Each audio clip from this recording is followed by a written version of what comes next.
Hello everyone, कैसे हो आप सब। उम्मीद है सब एंजॉय कर रहे हैं लेक्चर। और इसी तरह से एंजॉय करते करते लेक्चरों को हम आ गए अपने नेक्स्ट लेक्चर की तरफ। I think the third lecture है आज हमारा। और इसमें हमने कल कुछ चीजें पढ़ ली थी जो पीछे दिखाई हुई दे रही है। फोटोसिंथेसिस के बारे में हमने बेसिक ओवरव्यू ले लिया था कि फोटोसिंथेसिस होता क्या है। और जो फोटोसिंथेसिस पढ़ने के बाद हमारा कंक्लूजन जो निकला था वो ये इक्वेशन निकल के आई थी, ये वाली इक्वेशन है ना, जिसके अंदर क्या हो रहा है कि भैया कार्बन डाइऑक्साइड का इस्तेमाल हो रहा है, पानी का इस्तेमाल हो रहा है, सनलाइट का इस्तेमाल हो रहा है। और सनलाइट से जो एनर्जी मिली थी हमें इलेक्ट्रॉन को एक्साइट करके, उससे हमने क्या बनाया था, एक तो भैया ग्लूकोज बनाया, जिससे हम फर्दर बाद में जाके इसको ATP के अंदर कन्वर्ट कर देंगे। और साइड में हमें एज अ साइड प्रोडक्ट यहाँ पर आपको वाटर देखने को मिले थे और ऑक्सीजन देखने को मिले थे। ये कल हमने कर लिया था डिस्कस, है ना। अब जब ऑक्सीजन, कार्बन डाइऑक्साइड कैसे आ रही है या फिर क्लोरोफिल का स्ट्रक्चर क्या है, ये सब आज के लेक्चर में डिस्कस करेंगे। जैसे यहाँ पर ये क्लोरोफिल का स्ट्रक्चर है, आपको याद रखने की जरूरत नहीं है, सिर्फ ऊपर ऊपर से देख लो फॉर द रीजन क्योंकि ये आपके सिलेबस में है नहीं, सिर्फ आपको अंडरस्टैंडिंग पर्पस के लिए मैंने यहाँ पर आपको डाल दिया। देखो ये क्लोरोप्लास्ट का स्ट्रक्चर है, जिसमें आपको थाइलाकोइड्स दिखाई दे रहे हैं, जो मैंने आपको बताया था बैग लाइक स्ट्रक्चर, ये थाइलाकोइड्स दिखाई दे रहे हैं। तो जब इसका मेम्ब्रेन देखा तो मेम्ब्रेन कुछ यहाँ पर इस तरह का दिखाई दिया, ये आ गया पूरा मेम्ब्रेन, जो कि है light harvesting chlorophyll complex. Light harvesting chlorophyll complex का मतलब क्या है कि यहाँ पर ये लाइट एनर्जी का इस्तेमाल करने वाले हैं और कॉम्प्लेक्स स्ट्रक्चर है किसका है, क्लोरोफिल का, है ना। और जो ये यहाँ पर आपको ये राउंड राउंड ये जो आपको यहाँ पर इस तरह से मॉलिक्यूल्स दिखाई दे रहे हैं, ये किसके मॉलिक्यूल है, क्लोरोफिल के मॉलिक्यूल है। और इसके अंदर आपको कुछ स्ट्रक्चर्स देखने को मिलेंगे, जैसे यहाँ पर आपको अगर क्लोरोफिल ए है, क्योंकि क्लोरोफिल के भी डिफरेंट डिफरेंट टाइप्स होते हैं, अगर क्लोरोफिल ए है तो आपको यहाँ पर इस जगह पे इस पर्टिकुलर पॉइंट पे CH3 ग्रुप देखने को मिलेगा। वहीं पर आपको ये पूरी की पूरी एक साइड में आपको रिंग देखने को मिलती है जिसको हम बोलते हैं पोरीफायरिंग रिंग, है ना। और यहाँ पर आपको नीचे की तरफ सेंटर के अंदर यहाँ पर आपको 4 नाइट्रोजन से अटैच मिलता है मैग्नीशियम का मॉलिक्यूल, है ना, जो कि कोवेलेंटली अटैच्ड रहता है, यानी कि कोवेलेंट बॉन्ड से यहाँ पर अटैच रहता है, ठीक है। और यहाँ पर साइड में एक पूरी एक कार्बन की बहुत बड़ी चेन देखने को मिलती है, जिसको हम क्या बोलते हैं, हाइड्रोकार्बन चेन या फिर हाइड्रोकार्बन टेप। खैर इसको आपको इतना बस देखो और छोड़ दो, यहाँ पर इतनी बात है, ये आप थोड़ा याद रख सकते हो इस चीज को, और इस चीज को आप याद रख सकते हो, लेकिन इसको तो पूरी तरह से भूल भी जाओगे तो कोई दिक्कत वाली बात नहीं। बस कंपटीशन के अंदर थोड़ा सा इंपॉर्टेंट रहता है कि इसके अंदर पोरीफायरिंग रिंग है, ये चीज याद रहनी चाहिए आपको। अगर क्लोरोफिल ए है तो इस वाली पर्टिकुलर पोजीशन पे आपको CH3 मिलता है और एल्डिहाइड ग्रुप मिलता है अगर क्लोरोफिल बी हो तो, है ना। और इसके अंदर एक लॉन्ग हाइड्रोकार्बन चेन देखने को मिलती है, बस इतना याद रखोगे सफिशिएंट है कंपटीशन के लिए। बाकी आप ये जब आप 11th के अंदर जो मेडिकल लेंगे, जो बायो लेंगे, उनके लिए इंपॉर्टेंट हो सकता है, क्योंकि 11th में आप इसको बहुत ज्यादा डिटेल के अंदर पढ़ेंगे, है ना। अब जो नेक्स्ट यहाँ पर आता है टॉपिक वो आता है स्टोमेटा।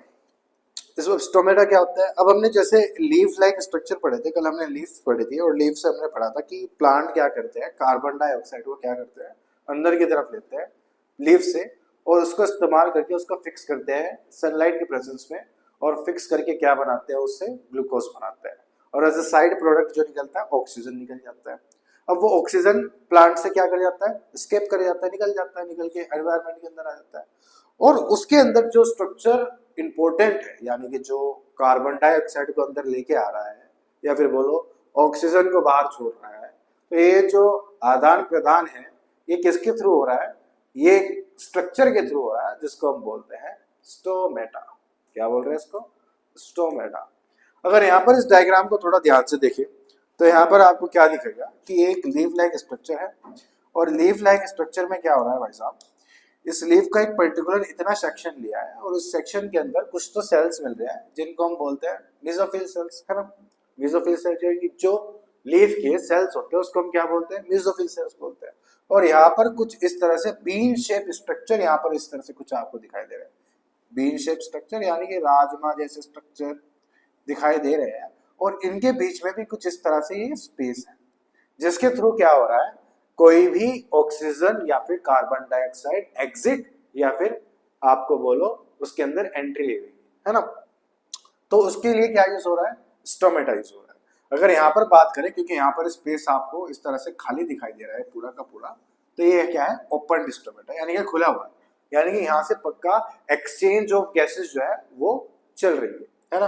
और यही पे बात करें, क्योंकि ये कैसा है, क्लोज्ड स्टोमेटा है, तो यहाँ पर कोई भी एक्सचेंज नहीं होगा, ये भी कैसा है, क्लोज्ड स्टोमेटा है।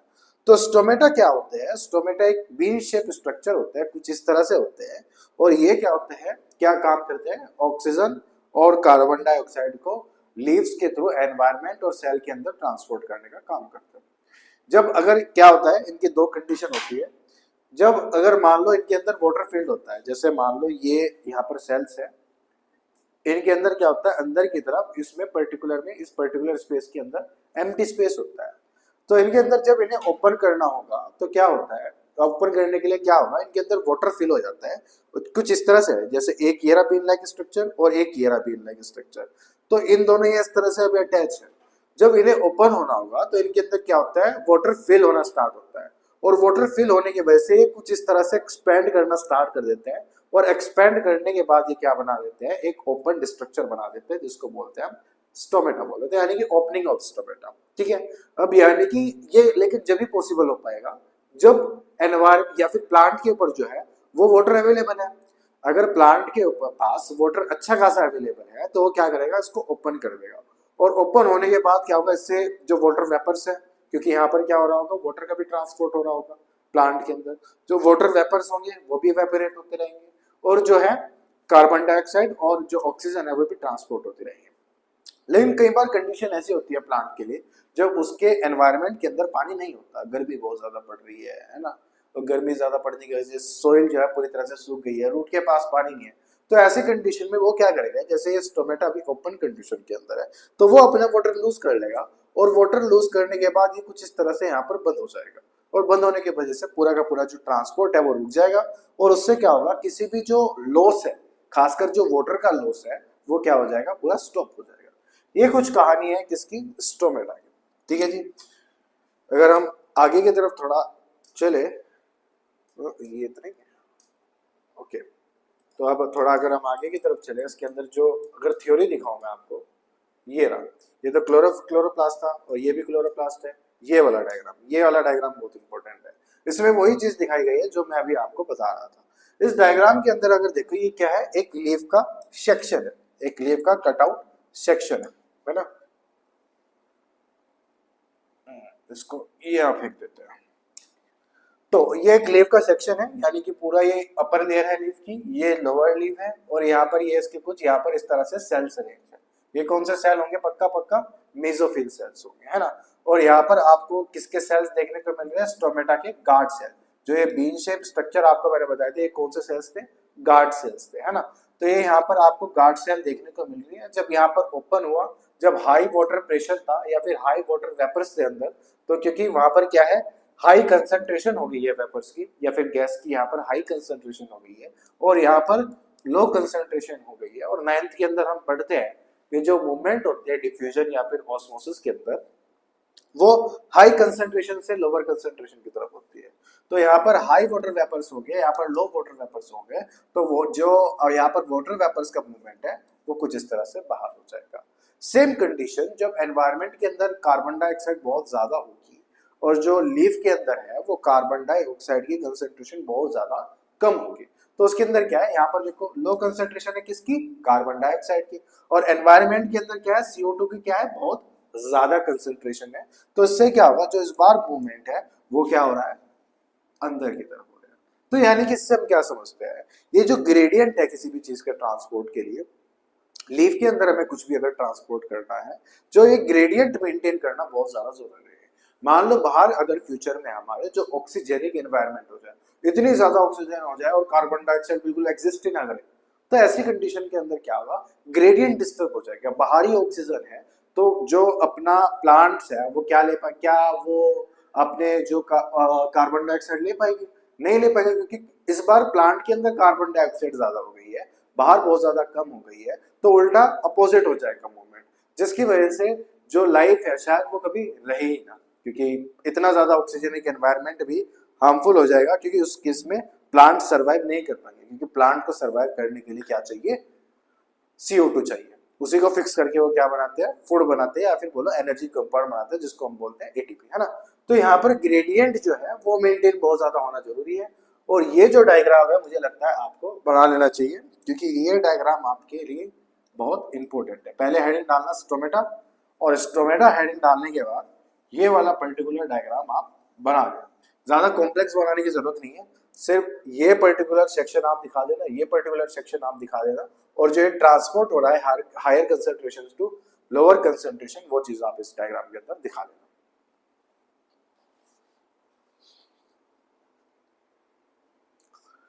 ठीक है जी, मुझे लगता है ये बात आपको समझ में आ गई होगी, है ना। ये कुछ यहाँ पर स्टोमेटा के बारे में आपको थ्योरी दी गई है कि स्टोमेटा है क्या एक्चुअल में। तो stomata is actually a tiny pores present on leave, एक होल, सिंपल पोर्स क्या है, एक होल है जो लीव्स के ऊपर प्रेजेंट है, through which exchange of gases take place, उससे हमारी एक्सचेंज चलती है गैसेस की। Each stoma has a pair of guard cells, जो कि हमने बात करी थी, ये स्ट्रक्चर अभी आपको ऑलरेडी एक्सप्लेन करूंगा मैं, and controls the opening and closing of the stomatal pore. When the water enters the guard cell, it swell up and the pore opens, and the guard cell lose the water, it shrink and the pore close. जो कि मैंने आपको बताया था अपने हाथों से कि जब वाटर इसके अंदर फील्ड करता है गार्ड सेल के अंदर, तो स्वेल अप होने की वजह से जो होता है पोर जो होता है वो ओपन हो जाता है। और जब क्या होता है, जो वाटर लॉस हो जाता है, यानी कि पानी की कमी होती है प्लांट के अंदर, तो वो क्या कर देता है, जो गार्ड सेल्स है वो क्या कर देते हैं, वाटर को लूज आउट कर देते हैं, जिसकी वजह से जो है स्टोमेटा जो है वो क्लोज हो जाते हैं। मुझे बताओ बात समझ में आती है। यहाँ पर जो है स्टोमेटा का एक स्ट्रक्चर दिख रहा है, जिसके अंदर क्या है, यहाँ पर क्या है, ये जो सेल आपको ग्रीन वाले यहाँ पर सेल दिख रहे हैं, ये है आपके गार्ड सेल। ये कौन सा सेल है, गार्ड सेल, जो ये कंट्रोल कर रहे हैं इसकी ओपनिंग या फिर क्लोजिंग, है ना। इसके आसपास जो ये सेल दिख रहे हैं, क्योंकि ये आउटर सेल है तो ये इनका नाम क्या है, एपिडर्मल सेल। ठीक है, यहाँ पर जो सेल्स है, हर एक सेल के पास अपना न्यूक्लियस भी होता है। तो ये रहा इसका, ये यहाँ पर आपको जो छोटा सा यहाँ पर आपको दिखाई दे रहा है, ये इसका न्यूक्लियस है। जो बीच में ये स्पेस आपको दिख रहा है, या तो इसको हम स्टोमेटल पोर बोलते हैं, या फिर इसको हम आप स्टोमा भी कई जगह पे बोल देते हैं, या तो आप इसको स्टोमा बोलते हो, या फिर आप इसको जो लिखा हुआ है ना स्टोमेटल पोर, या फिर ये भी बोलते हैं। मोर कॉमनली जो टर्म यूज होती है वो स्टोमेटल पोर होती है। ठीक है जी, इसके अंदर आपको क्लोरोप्लास्ट भी देखने को मिलेंगे, क्योंकि प्लांट का है सेल, लीव का सेल है, फोटोसिंथेसिस परफॉर्म करते हैं, तो इसके अंदर आपको सारी चीजें देखने को मिलेंगी, वो क्लोरोप्लास्ट भी आपको देखने को मिलेंगे। ठीक है जी, ऑर्गेनेलिज जो होंगी वो भी आपको देखने को मिलेंगी। यहाँ पर यही इसी चीज का क्रॉस सेक्शन देखने को मिला, यानी कि अगर मैं इसको हिसाब ऐसे पकड़ के ऐसे काट दूं, और ऐसे काटने के बाद इसे पकड़ के ऐसे रख दूं, तो ये कुछ इस तरह से यहाँ पर इसको सेक्शन आपको देखने को मिलेगा, जहाँ पर ये एपिडर्मल सेल है, ये गार्ड सेल है, इसके अंदर ये न्यूक्लियस है, ये पर्टिकुलर क्या है, न्यूक्लियस है, और ये क्या है यहाँ पर इसके क्या बोले, क्लोरोप्लास्ट है ना। ये यहाँ पर ये वाटर एंटर कैसे हो रहा है, एग्जिट कैसे हो रहा है, जब इसको ओपन हो रहा है तो देखो इसके अंदर वाटर एंटर कर रहा है, और जब इसको क्लोज हो रहा है तो वाटर यहाँ से क्या कर रहा है, एग्जिस्ट कर रहा है। इसको भी आप नोट कर लीजिए, पर्टिकुलरली ये वाला सेक्शन, ये वाला डायग्राम भी आप बना लेना, क्योंकि ये वाला डायग्राम भी इंपॉर्टेंट है। बाकी आप डायग्राम ये वाला जो डायग्राम है ये छोड़ सकते हैं, छोड़ सकते हैं, छोड़ सकते हैं, बट ये वाला डायग्राम आपको बनाना है।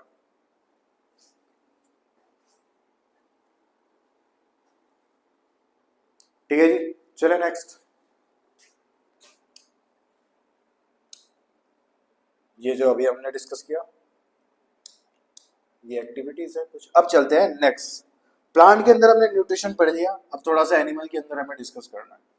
ये मैंने आपको बेसिक ओवरव्यू इसका ऑलरेडी दे दिया था, उसी चीज को हमें थोड़ा सा डिटेल के अंदर पढ़ना है। ठीक है, न्यूट्रिशन इन एनिमल्स, यानी कि एनिमल्स के अंदर कैसे न्यूट्रिशन जो होता है ट्रांसपोर्ट होता है। प्लांट के अंदर हमने पढ़ लिया कैसे हो रहा है, फोटोसिंथेसिस के थ्रू हो रहा है। अब हमें पढ़ना है एनिमल्स के अंदर। बट सर यहाँ पे एमीबा तो आपने एनिमल्स के अंदर लिख दिया, बट मैंने पहले क्लास के अंदर आपको बताया था, दूसरी क्लास के अंदर क्या बताया था कि एमीबा जो होता है प्रोटिस्टा होते हैं, single cell unicellular eukaryote organism जो होते हैं वो प्रोटिस्टा के अंदर आते हैं, बट ये एनिमल के अंदर, फॉर द रीजन क्योंकि इसकी जो एक्टिविटी होती है, कुछ प्रॉपर्टीज जो होती है वो एनिमल से मैच करती है। जैसे कि होलोजोइक होते हैं, इनका न्यूट्रिशन कैसा होता है, होलोजोइक होता है, जो कि एनिमल से मैच करता है। तो कुछ प्रॉपर्टी भले ही ये एनिमल की शो करते हैं, लेकिन जब हम इसे उसके अंदर डालते हैं, किंगडम्स के अंदर सेपरेट करते हैं, इसको कैटेगराइज करते हैं, तो तब उसको हम उसके अंदर यूज करते हैं, प्रोटिस्टा के अंदर डालते हैं।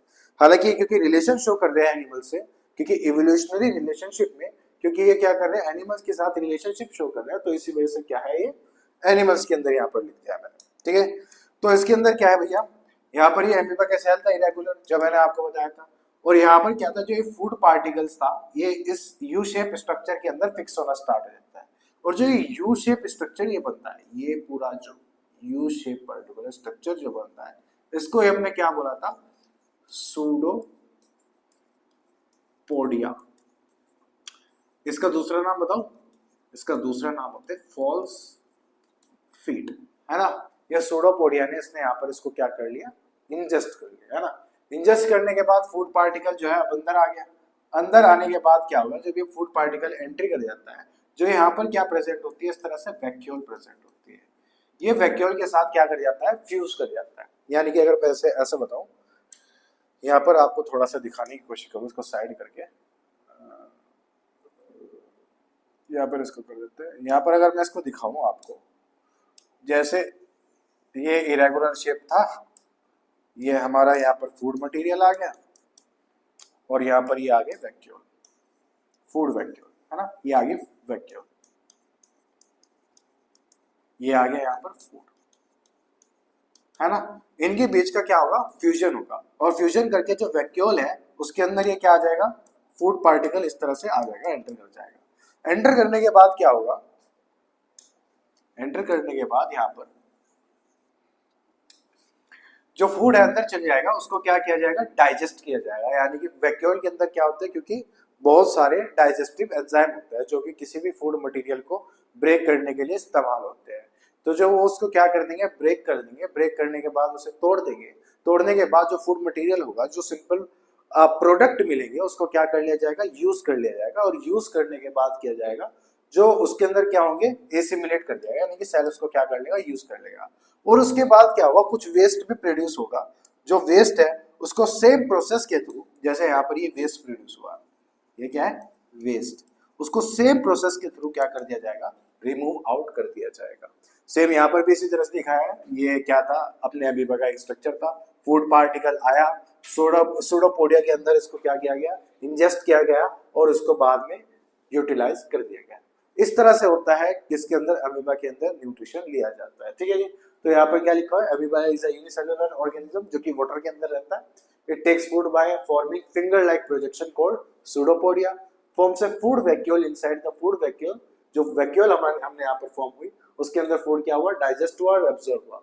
और जो अनडाइजेस्टेड फूड बचा, यानी कि जो वेस्ट प्रोड्यूस हुआ उससे, उसको क्या कर दिया जाता है, सेम प्रोसेस से सरफेस पे लाकर रिमूव आउट कर दिया जाता है। ठीक है जी। ये इसका छोटा सा प्रोसेस था। इस डायग्राम को भी यहाँ पर इसे वीडियो को पॉज करके नोट कर लें, और ये जो थ्योरी है इसको भी यहाँ पर आप नोट कर सकते हैं।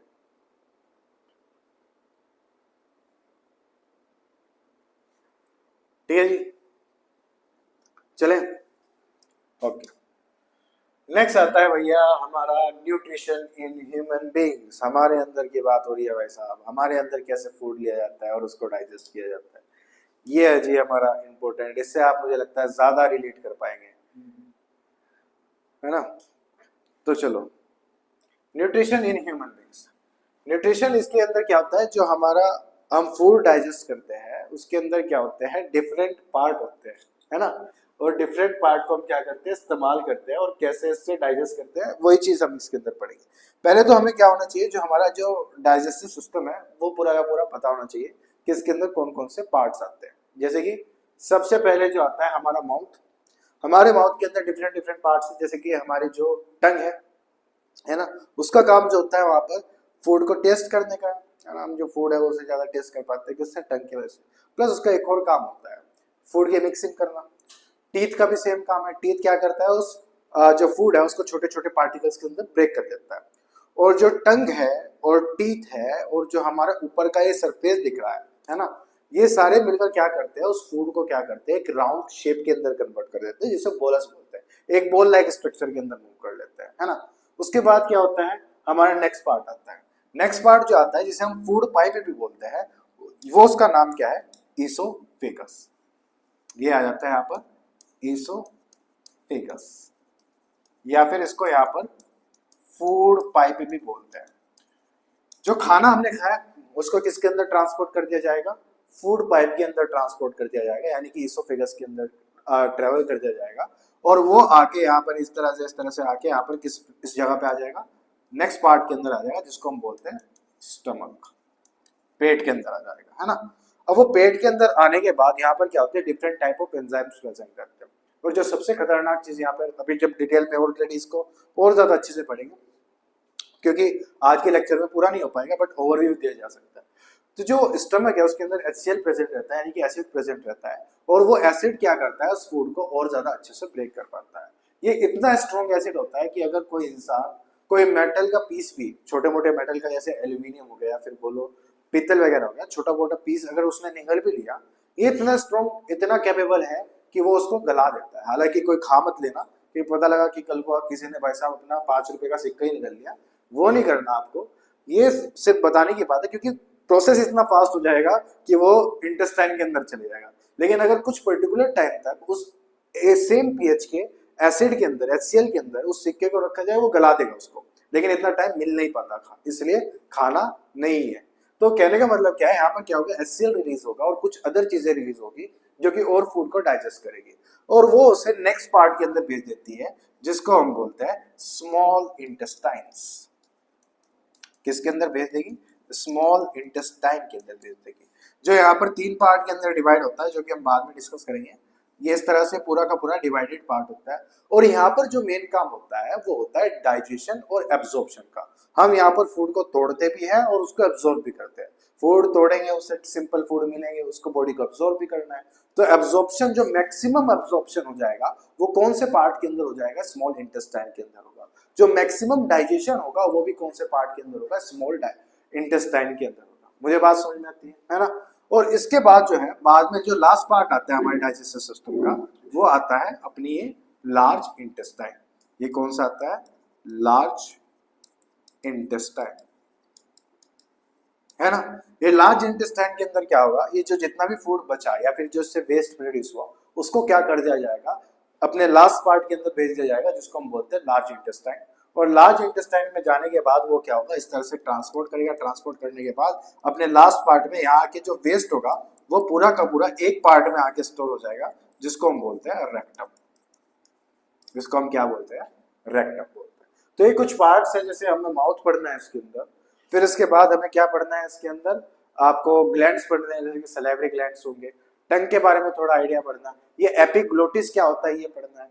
इसोफेगस, स्टमक के अंदर कैसे कैसे डाइजेशन होता है। फिर उसके बाद जो है ये पैनक्रियास जो प्रेजेंट है, ये कैसे किसके जो डाइजेशन है उसके अंदर इन्वॉल्व होगा। जो ये यहाँ पर लीवर प्रेजेंट है, ये लीवर कैसे इन्वॉल्व होगा डाइजेशन के अंदर। ये जो गोल ब्लेडर है, इसका क्या काम है। स्मॉल इंटेस्टाइन के अंदर क्या डाइजेस्टिव प्रोसेस चल रहा है, लार्ज इंटेस्टाइन के अंदर क्या डाइजेस्टिव प्रोसेस चल रहा है, वो सारा हमें अभी नेक्स्ट क्लास के अंदर डिटेल में डिस्कस करना है। बाकी अभी के लिए ये कुछ थ्योरी है जो आपको पता होनी चाहिए। The main organs of the digestive system are mouth, esophagus, stomach, small intestine, large intestine, और जहाँ से फूड रिमूव होता है, यानी कि जहाँ से वेस्ट रिमूव होता है, anus. The main glands are salivary glands. Glands कुछ भी होता है, glands में आपको बता दूं, एक बेसिक आइडिया दे दूं कि glands क्या होते हैं। Glands कोई भी ऐसा टिश्यू, कोई भी ऐसा सेल या ऑर्गन अगर कुछ भी सिक्रिएट करे हमारी बॉडी के अंदर, अगर वो कुछ भी सिक्रिएट कर रहा है, तो उसे हम ग्लैंड बोल देते हैं। तो ये पक्का कुछ ना कुछ यहाँ पर सिक्रिएट कर रहे होंगे, जो डाइजेशन के अंदर इंपॉर्टेंट होगा। तो यहाँ पर सैलिवरी ग्लैंड आ जाएंगे, गैस्ट्रिक ग्लैंड आ जाएंगे, लीवर आ जाएगा, पैनक्रियाज आ जाएगा, और इंटेस्टाइनल ग्लैंड्स आ जाएंगे, जो कि हम बाद में अच्छा पूरी तरह से डिटेल के अंदर डिस्कस करेंगे। ठीक है जी। ये कुछ ये इसका एक बड़ा डायग्राम है जो कि आपको ड्रॉ करना है। पहले आप मेरे ख्याल से इससे पहले वाली स्लाइड नोट करना, ये वाली, है ना, इसको पहले आप नोट करें, एंड देन फिर मूव करते हैं इसके नेक्स्ट स्लाइड के ऊपर। इसके बाद आपने अगर ये पॉज करके नोट कर लिया है, तो उसके बाद आपको ये पर्टिकुलर डायग्राम बनाना है। इसको आप छोड़ सकते हैं, अरे ये क्या हो गया, ये वाला आप छोड़ सकते हैं, ये वाला डायग्राम आपको बनाना है। ठीक है, और इसको हम कल करेंगे फिर डिटेल में डिस्कस, और ज्यादा अच्छे तरीके से डाइजेस्टिव सिस्टम को आपको क्लियरफाई करेंगे और हर कॉन्सेप्ट को आपको इजी करके दिखाएंगे। ठीक है जी, मिलते हैं नेक्स्ट क्लास में। Till then bye bye, thank you so much, have a nice day.